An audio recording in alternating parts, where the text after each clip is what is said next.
5, 4, Okay. 3. Go.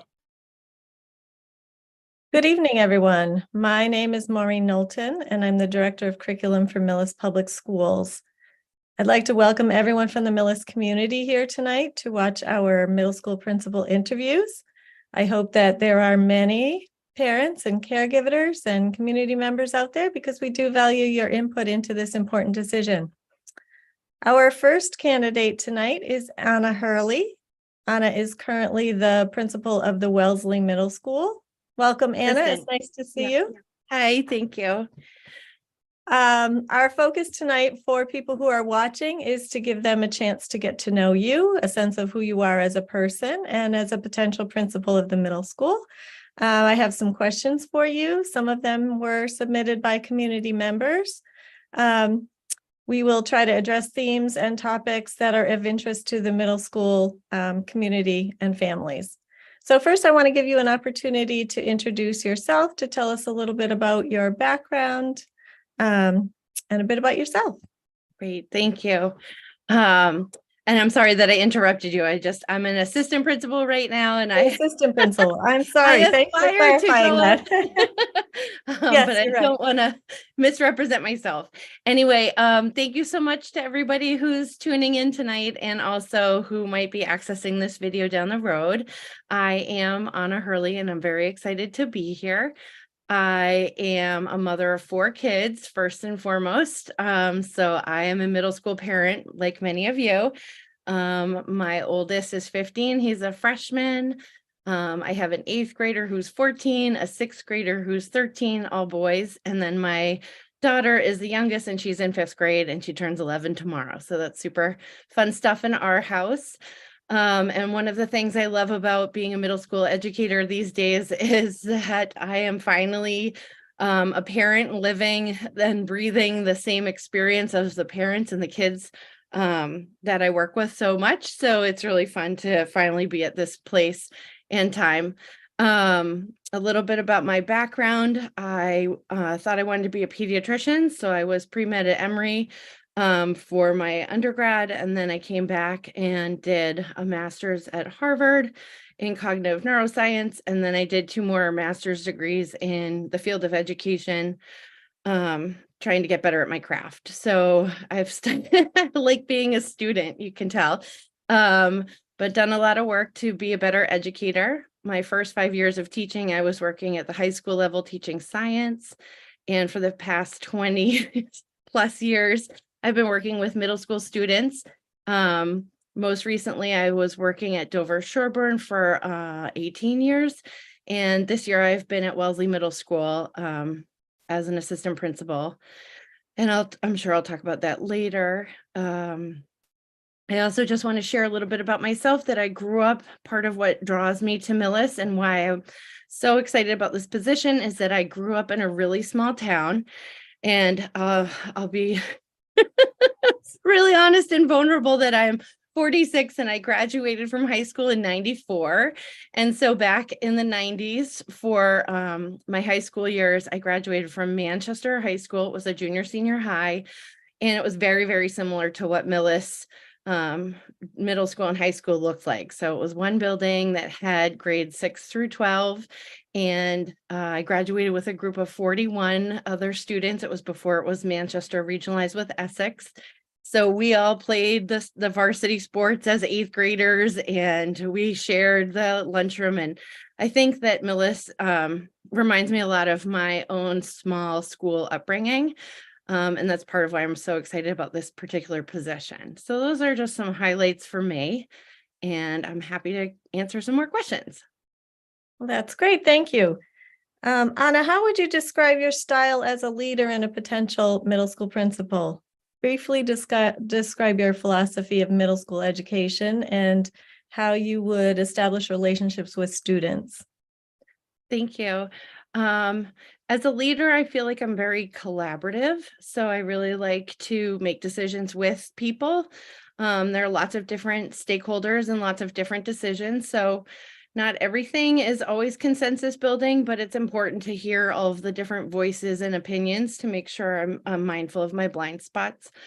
I feel like I'm a warm demander, and yet I expect myself to be the most hardworking and committed and passionate leader possible. So I like to set the example by working really hard and not being afraid to dig into an issue, and really being able to kind of work side by side with staff, families, and kids, to make the best of any given situation or challenge.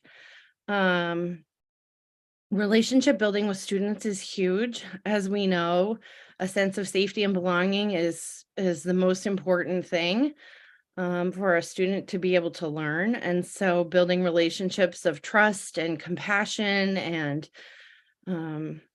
integrity, really building bridges with kiddos is like the most important work we do, because if they don't feel safe and a sense of belonging, they really can't access their learning.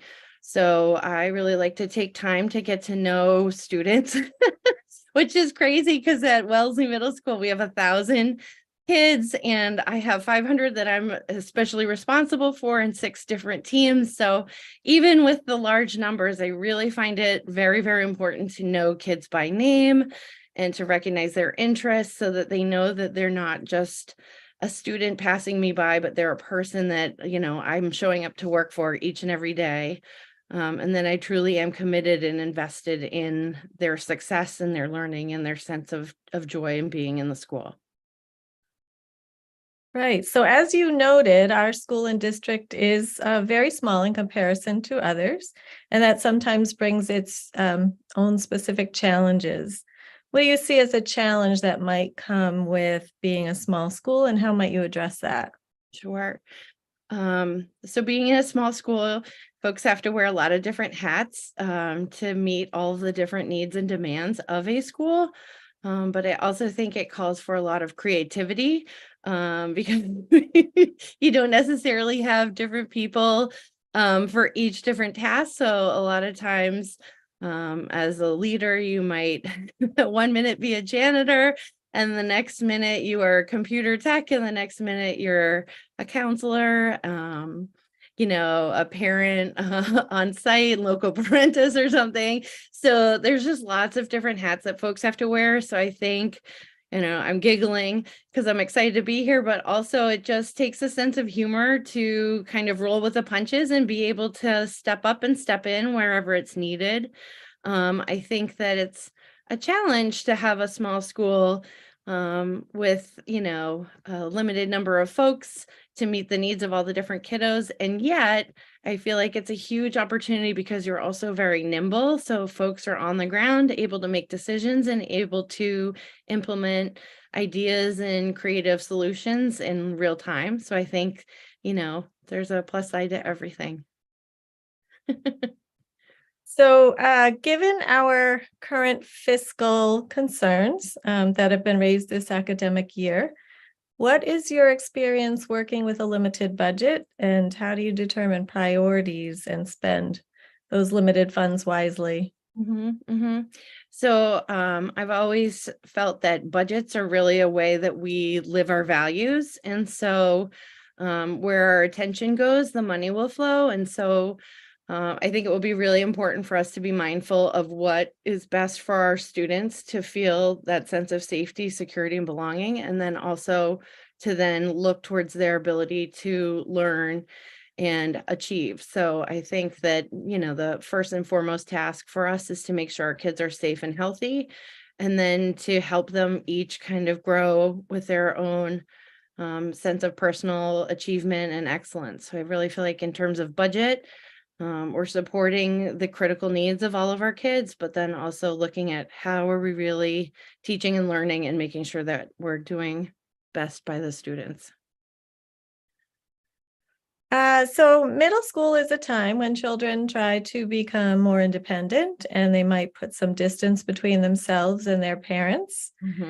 What do you see as the parent role in middle school education, and how do you engage parents in supporting their children through a challenging couple of years, both socially and academically? Sure. I like the guide on the side mentality.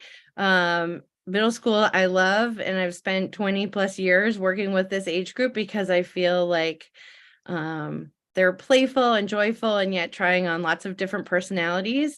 And they're really responsive to kind of course correction and at times suggestion. It kind of depends on how it's presented. But I think it's really important. They still need us. Sometimes they want us, not always. But I think it's a really pivotal time that we're always accepting them with open arms and showing that we're there for them, but at the same time, kind of giving them room and space to grow and try on different personalities and behaviors, and then loving them through the mistakes and kind of nudging them back on course when they start to stray. I think it's important that we all acknowledge, and I laugh again because I make mistakes all the time. You know, I have 4 kids of my own, and each one of them is very different, even though they were all born close together, and our parenting model hasn't changed much. So I feel like every kid needs different things, and even from the same parent. So it's really knowing your child and kind of being attentive and yet giving them space to try and fail in safe ways and find success in other ways and that sort of thing. So there's that potted parent, like the potted plant from the New York Times months ago. They like us around, but maybe not in their business.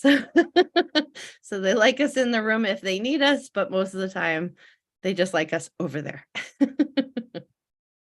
And so you touched on this next question. Sometimes middle school students might make poor choices or go against our rules and our norms. Can you talk a little bit about how you would utilize, say, the student handbook and what discipline might look like with you as a principal in the middle school? Sure. So middle school is a great spot for making mistakes, and that's completely developmentally appropriate. The handbook is a really great kind of playbook in terms of making sure that we treat each student fairly and equitably. And yet each situation is unique. So you still need that personal touch and connection. Kiddos make mistakes all the time. And so really the root of discipline is learning that those are teachable moments. It's not to be punitive. And so most often when I'm dealing with a disciplinary situation, I'm framing it in there was a mistake or a foul on a play on the field. We need a timeout. We need to huddle. We need to regroup. We might need a trainer or a coach to talk to us about what went wrong and how we're going to do better next time. But really our core values of respecting the needs of every individual and treating each other with kindness is really at the heart of any disciplinary situation. And so I think anytime we have to go towards some of those more significant consequences, we're really just saying you've stepped outside of our core values of how we're going to treat each other in this space and in this learning community.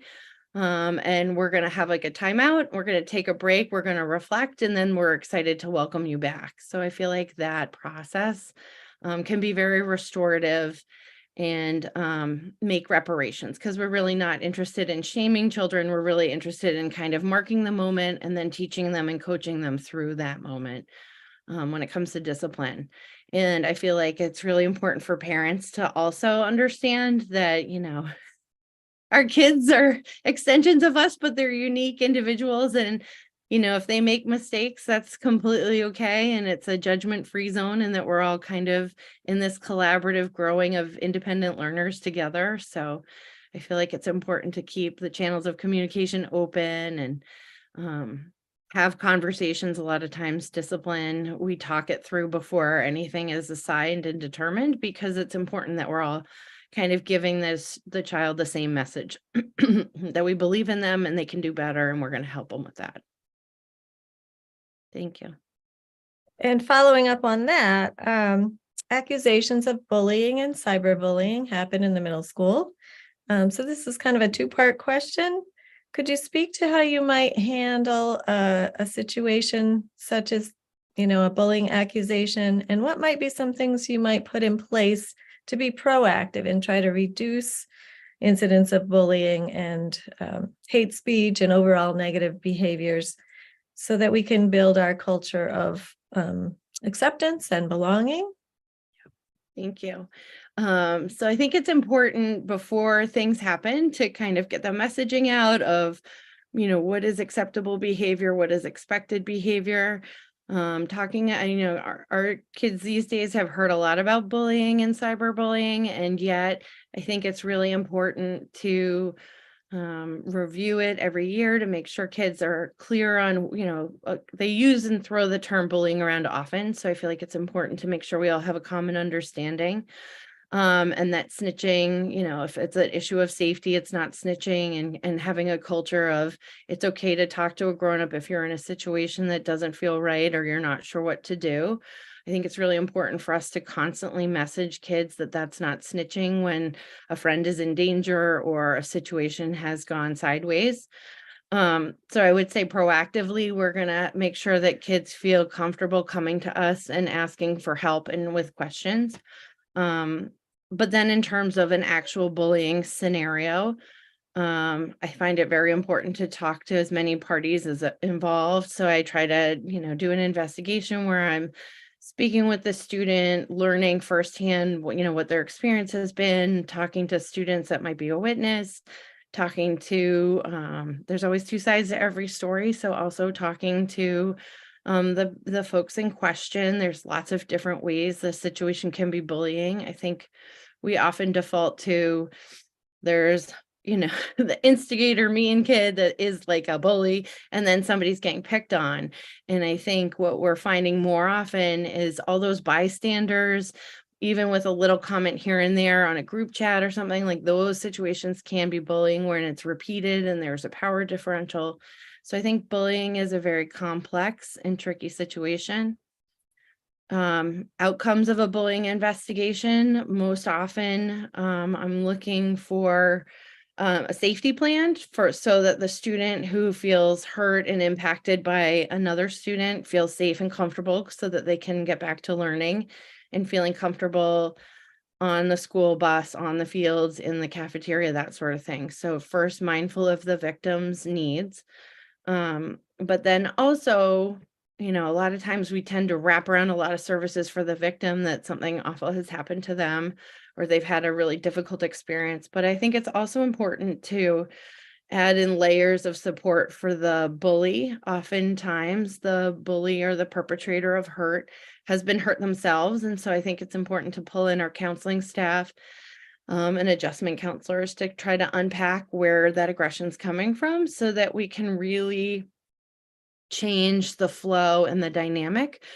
Because a lot of times we might handle one situation and then another situation pops up and the child repeats the same behavior. So I think, again, the root of everything that we're doing is constructive teaching and learning and trying to shape our young people into better citizens that can make kind and respectful choices as they mature and move into society. So that's a bit about me and bullying. I'm sure that there are all kinds of decisions made on the district level about how we would implement some of those and report them to the state and all of that. So I would also want to calibrate my thinking with my administration peers and counterparts to make sure that as a new person that my thinking is in line with everybody else and what has been the Millis way for years before. So I feel like there will be lots of learning for me too. Thank you. Thank you.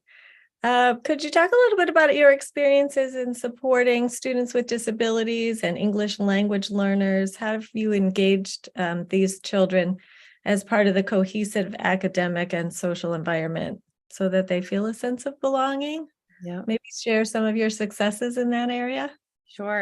Sure. So I love students with different abilities. I feel like they're a really important thread in the fabric of our schools.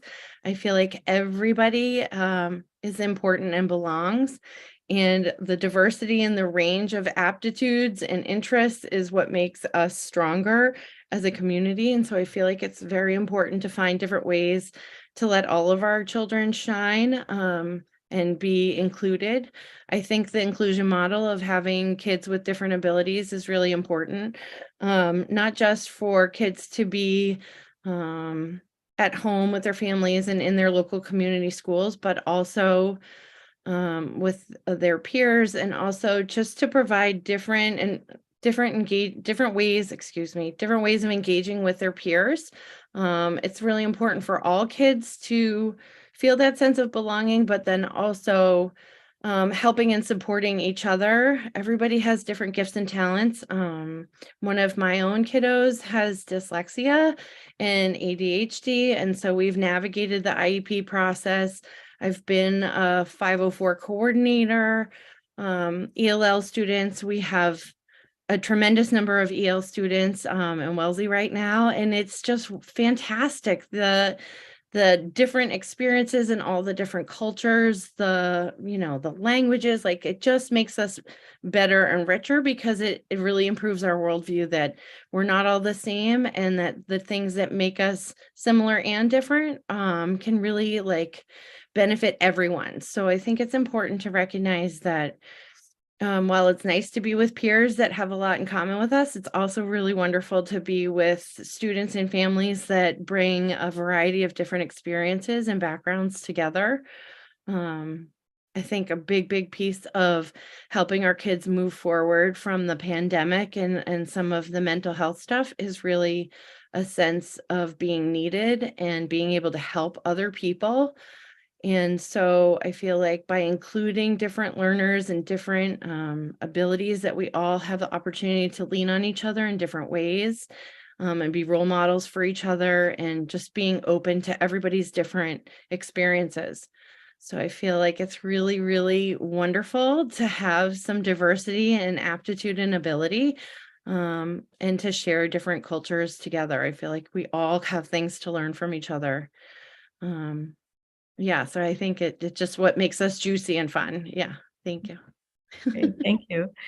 So there are existing things already in place in our school that's part of the culture or longstanding traditions.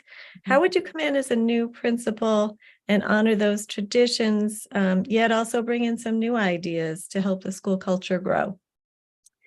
Thank you for that question. Yeah, I'm so excited because I've heard such wonderful things about the Millis school community. And I know that the norm is to have leaders that grow and have been with Millis, and teachers as well, for years. So there's a core understanding and a familiarity between staff and administration. So I would be very excited to be a part of that.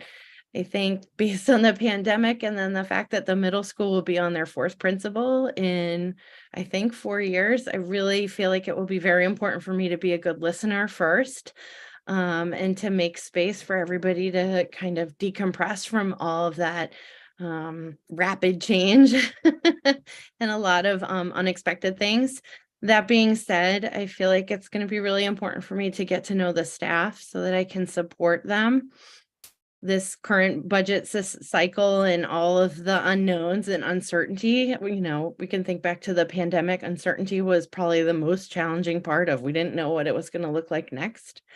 So I think a little bit of certainty and predictability will be really, really important to rebuild and make a new culture for the middle school as we kind of look to create some new traditions and honor the past. But I think it will be most important to listen and respect where everybody is, to then, add in the joy and continue the joy. It's a very happy building. It was really fun to walk around and see the energy and the color. It's like it has a really great culture and a great vibe. So I'm excited to see how I can support that. I think so too. I might be a little biased, but so we have time for one last question. Okay. Tell us why you think you'd be a good fit for Millis. You mentioned, and something I think is in everyone's mind, is that you could potentially be the fourth principal in 4 years. And how would you bring some stability and, but also continued improvements to the school? Why Millis? Yeah, sure. I really appreciate being here tonight. So thank you for that. And yeah, I am in Medfield, so I'm right next door, and I feel like as a person that grew up in a tiny town with the same 20 guys and 20 gals from kindergarten all the way through, I feel like I have a unique understanding of Millis and what it can be like to grow up in a really small community like that. My husband and I both work, and so I feel like we we are living what I think a Millis experience might be, where we're just two honest working folks with 4 kids trying to do the best we can for our kids and raise them to be kind and compassionate adults someday, which seems far away.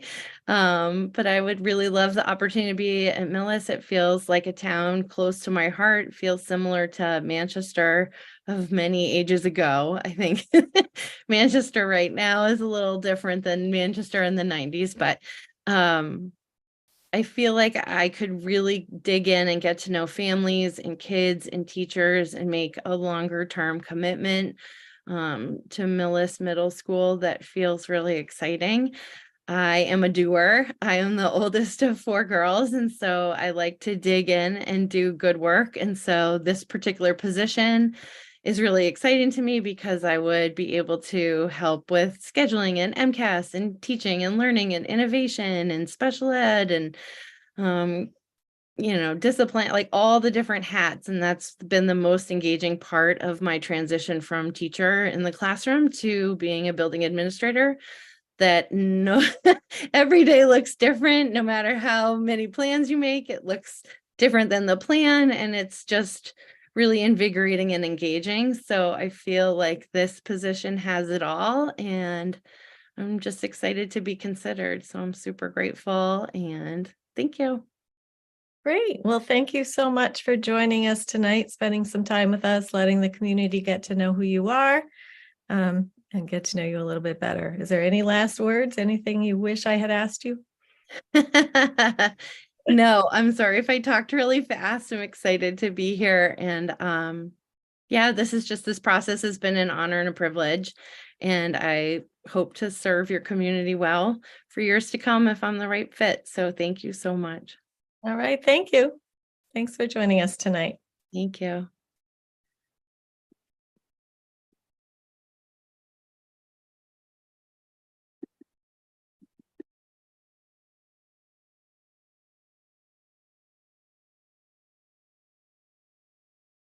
And now we will welcome our second candidate, Stacy Mahoney.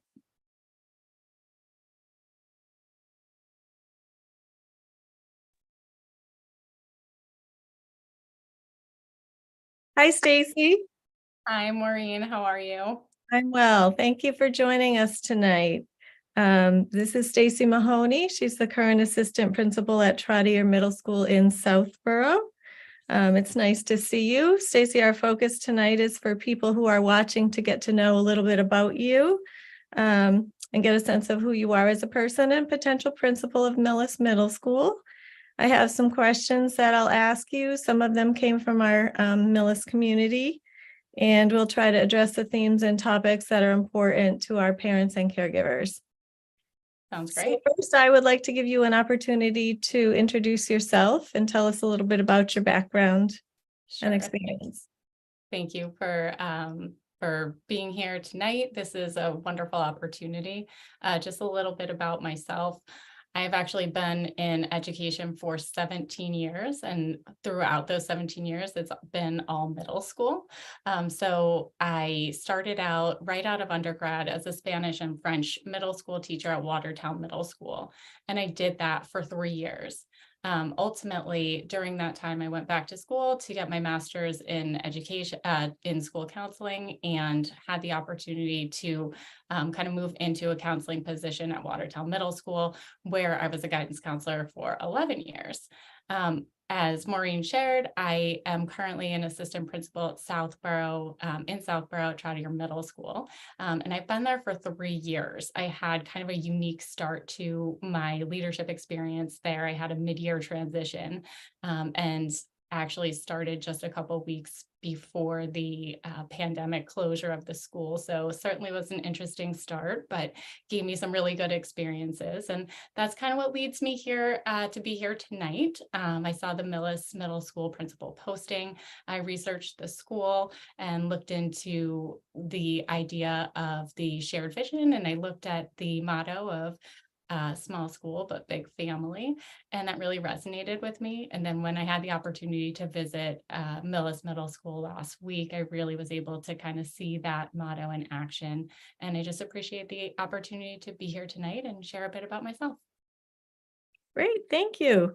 Would you describe a little bit about your leadership style as a potential principal of the school, and a little bit about your philosophy of middle school education and how you would develop relationships with students?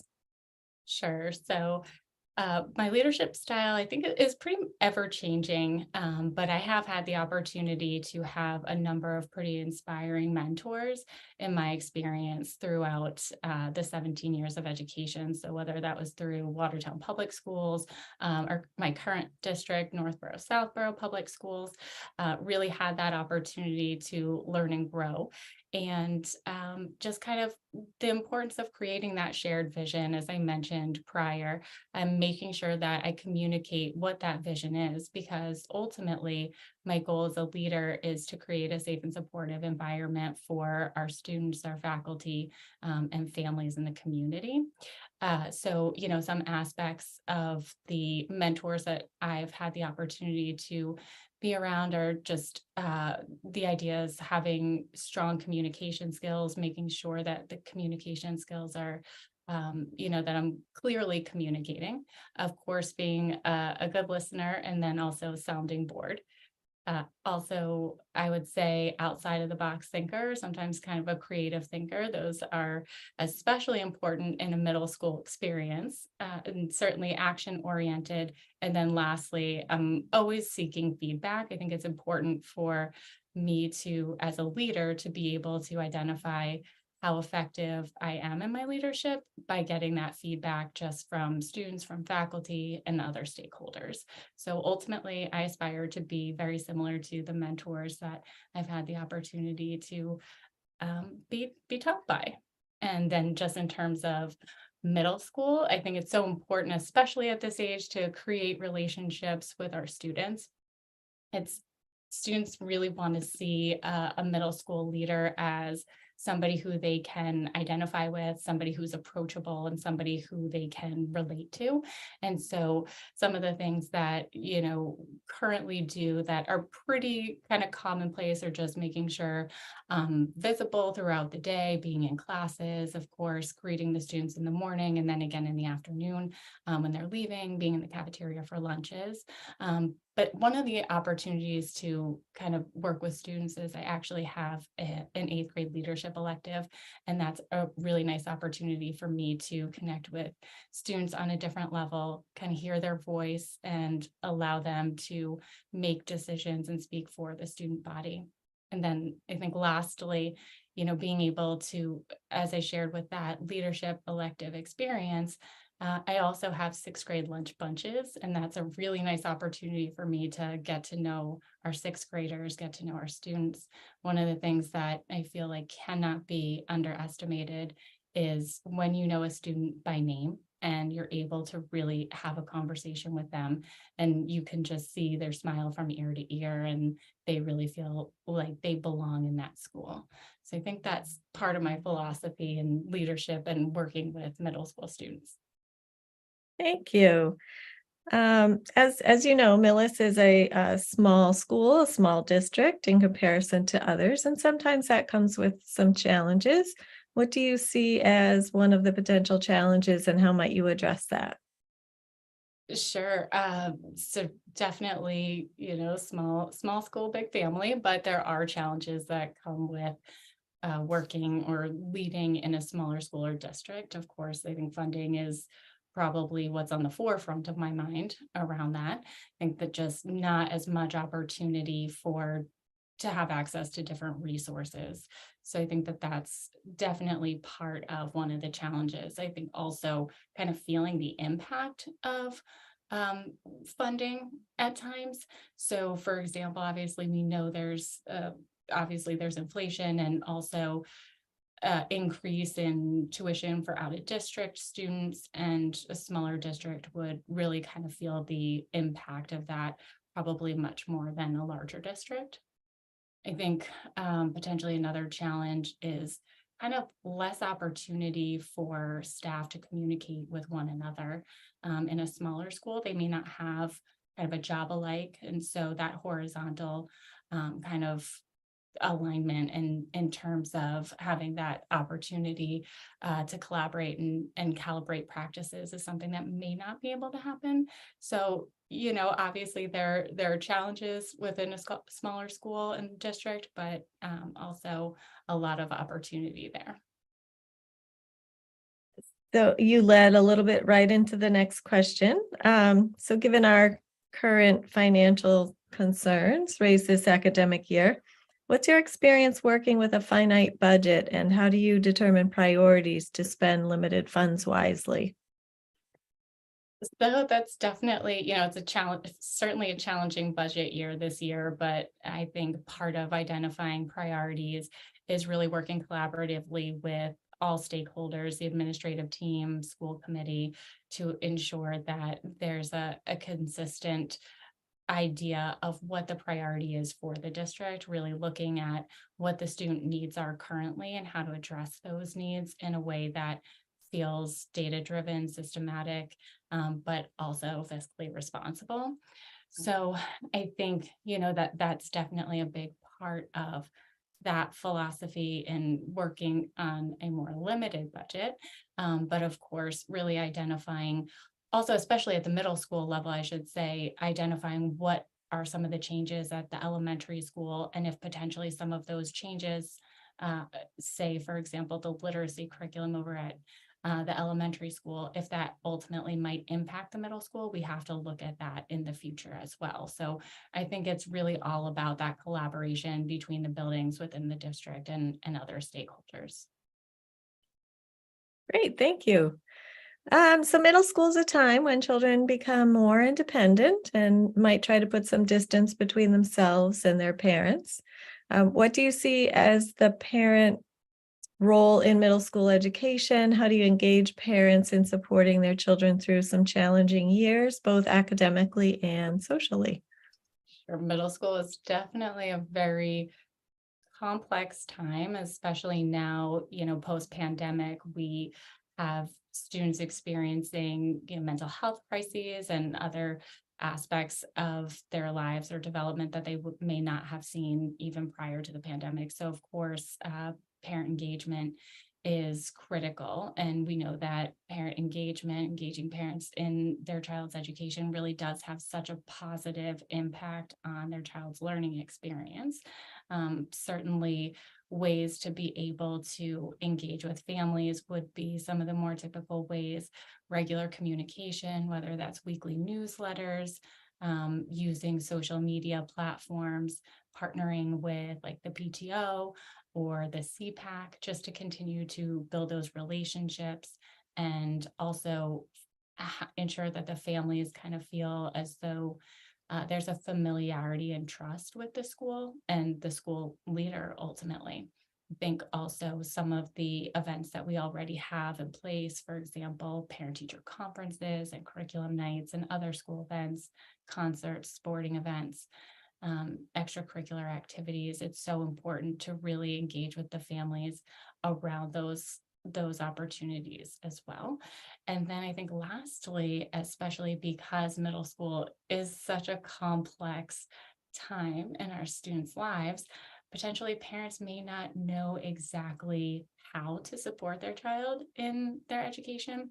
So I think it's important for the school to partner with community-based agencies and organizations in order to provide parents resources about certain concerns or issues that their child might be experiencing. So for example, there might be workshops or webinars around student mental health or attendance or behavior, kind of promoting pro-social behavior for our students. And so that really does engage parents in their child's experience. Thank you. And sometimes middle school students might make poor choices or go against our rules and our norms. Can you talk a little bit about how you might utilize such as the student handbook and what discipline would look like with you as the principal of the middle school? Sure. We certainly experience students making some interesting choices each day. So that is not something unique to middle school, however, but of course, utilizing our student handbook, which does outline all of our policies and procedures around expectations and behavior and discipline. So one of the biggest aspects of my position right now as assistant principal is really looking at student behaviors and how to respond to student behaviors in a way that teaches students to make better choices moving forward. So what in terms of discipline, I use a restorative discipline practice. Basically, the focus of restorative discipline really it's less of a focus on breaking a rule and more of a focus on the impact and understanding of the impact of our actions and how that impacted or affected others around us, and then also taking steps to repair. But certainly there's the disciplinary aspect as well, and that would be outlined in our student handbook. So that would be reviewed with our students, our families at the beginning of the school year. With the changes to the law governing student discipline in the fall of this past year, it does promote more of those restorative practices and other opportunities for students to re-engage in the learning versus a focus on exclusionary disciplinary practices such as suspension, just because, of course, our goal is to help students engage in the learning anytime they can, as long as they're safe and able to do so. So ultimately, the goal for a school, I always say, is not to punish, but to help educate students and families and learn and grow, to promote positive relationships and pro-social interactions between peers and adults alike. And following up on that, accusations of bullying and cyberbullying happen in middle school on occasion. So this is a two-part question. Could you speak to how you might handle such a situation? And what might be some things that you might put in place to be proactive, try to reduce the incidence of bullying, hate speech, and overall negative social behavior so that we can maintain our culture of acceptance and belonging? Okay, so sometimes there are certain actions that and choices that students make that could potentially be seen as a pattern of behavior, where somebody is the target and somebody is the aggressor. So of course, in a particular situation of potential bullying, it would be my responsibility to just make sure that I am ensuring a sense of emotional, physical safety for the student in the school setting. So ultimately, creating an individual safety plan once I get a report of alleged bullying. And that that plan would really outline some of the trusted adults that a child has in some ways that they can continue to remain in school while we navigate and investigate this situation. Certainly, the reference to bullying prevention and intervention policy for the district would be something that would be discussed with our students and families and teachers at the beginning of the year. I think it's so important to give teachers some scripting or some common language when intervening in student situations that they may observe. So that might not be bullying, but even so, it's so important in the moment. Sometimes teachers don't always know exactly what words to use or what to say. So kind of using some of that common language, so it's not something where a teacher ends up just walking by, but they're able to address and intervene in a particular situation. And I think same thing with the students, is empowering students that potentially are bystanders to be upstanders. So that's sort of some of the preventative work that we're talking about, and just creating an environment that has a PBIS system, so that positive behavior intervention system. So really rewarding students for promoting positive behavior in a way that allows them to engage in school and the learning and access their learning without feeling that it's an uncomfortable or unsafe environment. Ultimately, throughout the process of a bullying investigation, it's so important to make sure we're clearly communicating to parents, to all students, and then also the students' school-based team, the teaching team, because the teachers need to know what the child's experiencing and what they can be on the lookout for in order to support the students in school. And so I think, ensuring that we go through that process. And then after that process is over, it's really important for it to not fall off your radar. It is important for you to follow up. So as a principal, I work very closely with our school counselors and our teaching teams to make sure that what we have done in terms of a safety plan for a student, and then ultimately how we respond to those types of bullying situations continues to get monitored, so we don't see that there are any potential negative interactions with that particular student who may be the target. And then ultimately, there's also support for the aggressor. I think if we're labeling it as an aggressor, it's so important for students to learn and grow. And like I said, kind of focus on restorative practices, but really learn and grow and build the skills to be able to navigate some of these novel social situations that they might, that are new for them and might not exactly have the skills to navigate at the time. So they make better choices moving forward. So ultimately, it's kind of a multi-pronged approach in terms of the investigation, the response, the communication, but just ensuring that we're taking steps to support students in order to make better choices in the future. Great, thank you. Shifting gears a little bit, could you talk about your experiences in supporting students with disabilities and English language learners, and how you engage these children as part of a cohesive academic and social environment? We want to make sure that everybody feels like they belong. So could you talk about maybe your successes in that area? Sure. So I actually chair or facilitate my child studies team over at Trottier, and that is a multidisciplinary team that supports students. We have special education teachers, we have counselors, psychologists, speech and language pathologists, guidance counselors, adjustment counselors, and various special education teachers from separate programs.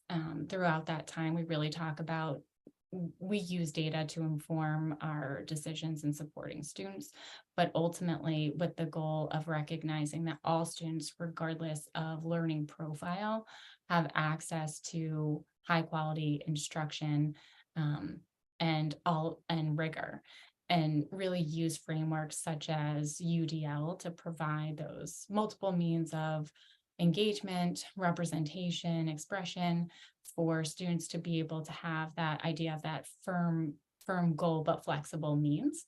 And so I think it's so important to be able to collaborate with other members of my team to support students in the least restrictive environment.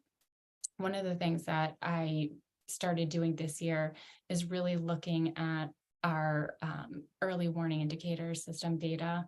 And that's really helpful in that it provides some more details of students who may be at risk in not meeting their academic goals or making progress academically. It's a really great usage of data alongside with some of the data that we collect as a school. So for example, we do universal screeners like DIBELS for literacy and SABRS for social, emotional, and mental health. And so using the US data, identifying students that might be at risk, but then comparing that with the current data that we are using at the school really helps us support all students and identify very specific targeted instruction or tiered instruction for students to be able to be successful. But ultimately, the goal is that we are an inclusive environment where all students can learn and have access to that high quality instruction. Great, thank you. In Millis, there are existing things that are already in place in our school. That's part of our culture and longstanding traditions. How would you come in as a new principal and honor those traditions, yet bring in new ideas and help our school grow? It definitely, traditions are something that's so important to each school in promoting a positive school culture and climate. It would be important for me as the principal at Millis to learn about what those traditions are, what's important, and how we celebrate them, because ultimately it's really those celebrating the accomplishments and those successes that really help build a positive school climate and culture. So I think, looking at some of those longstanding traditions and the fun traditions would be something that we kind of identify we want to keep. But at the same time, in my current position, I have started a few new traditions. We do something called Fun Fridays, and it's a really nice way for students and faculty to kind of engage in fun activities. So each Friday we have a theme. We recently had one. It was so fun. It was anything but a backpack day. And so we had students that brought in like a market basket bag. We had students that brought their school belongings in a cello case. So it's just a fun way for conversations to start with each other. So I would definitely love to do something like that, kind of try to figure out the best way to incorporate some of the fun traditions and experiences that I currently have, but also and see how we can blend that to what is currently happening over at Millis, because very clearly I was able to notice that a lot of very nice things are happening there. So really just about building upon that. One of the things that I really enjoy is kind of randomly going to teachers' classrooms and kind of writing little notes on their whiteboard, notes of encouragement, or if I notice something really positive. And that always surprises teachers because it's pretty random. But I think, continuing those types of fun traditions and activities and promoting that positive school culture is so important. So ultimately, I need to shift, and learn what happens at Millis. But I think that there's a really nice way to blend a lot. Okay, thank you. We have time for one last question. So why do you think your background experience would make you a good fit for Millis? Something I think that is on everyone's mind is the fact that you could potentially be the fourth principal in 4 years. And how would you bring some stability and help bring about continuous growth in the middle school? So it's challenging, and hearing that being the fourth principal in 4 years, that is a lot for for our teachers, families, students. And I think obviously building that stability would be important. So in terms of my experience and my background, especially as a counselor, I have the opportunity to be able to really listen to our faculty, our students, our families, recognize what this school really needs and identify the priorities with a focus on a shared vision, the vision that our district and our school currently has, and be able to really build upon that. I think having that turnover can be really challenging. So as we were sharing, some of the ways that we're promoting positive school culture and climate is going to be extremely important. But ultimately coming in and being a leader in Millis Middle School really would give me the opportunity to, as part of my entry plan, have meetings with a number of stakeholders, identify what the priorities are and how I can continue to build relationships with our students, with our staff. So they do feel that they can trust me. They feel that I'm approachable, that I will support them so they can take risks in terms of their educational practices for the teachers, and then ultimately for students to be able to take those academic risks. But I think what it boils down to is all of the steps that I take in helping teachers feel and staff members feel that they matter, that they care, and that I am here to support them in taking those risks, but ultimately helping them engage with me and recognize that I'll be in their classes and just looking for continued well, I guess I should interrupt my own thought and say one of the benefits of Millis Middle School and Millis Public Schools in general is there's not a lot of turnover rate with the teachers, I've noticed, with the faculty, and there are a lot of veteran faculty members there. And so I think I would really try to tap into their experience, their identified strengths, and what they identify as aspects of the school that they're proud of, and ultimately build upon that, because there is stability, just not necessarily with leadership over the past 4 years, because it's changed a little bit. So really kind of tap into those strengths and my faculty as a whole. Great point. So thank you, Stacy. Thank you for joining us tonight, giving us a chance to get to know you a little bit better. Appreciate your answers to all of these questions. And to the Millis community, thank you for joining us and watching tonight as well. For anyone who views the presentation, there was a link in the email to a Google form to provide feedback if you wish. We would appreciate your impressions, and thank you, everyone, and good night. Thank you. Thanks, Stacy. Take care. Bye-bye.